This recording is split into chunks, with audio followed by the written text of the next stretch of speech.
Alô, eu tô chegando aqui pra te dizer que eu me preocupo tanto com você. E o aviso que a prevenção em todo caso é melhor opção para o câncer de mama, que é um caso sério. O autoexame é o que você precisa fazer. E se você achar alguma coisa, vá ao médico.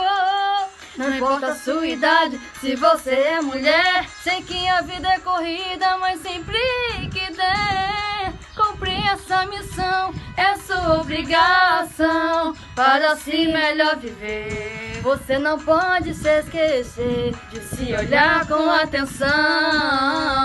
Oh, oh, oh, oh. Chegou o Outubro Rosa, todo mundo tá fechado com a prevenção. Oh, oh, oh, oh. Se ligue nesse papo, multiplique esse recado. Outubro Rosa é o mês dessa campanha, mas todo mês é mês de prevenção.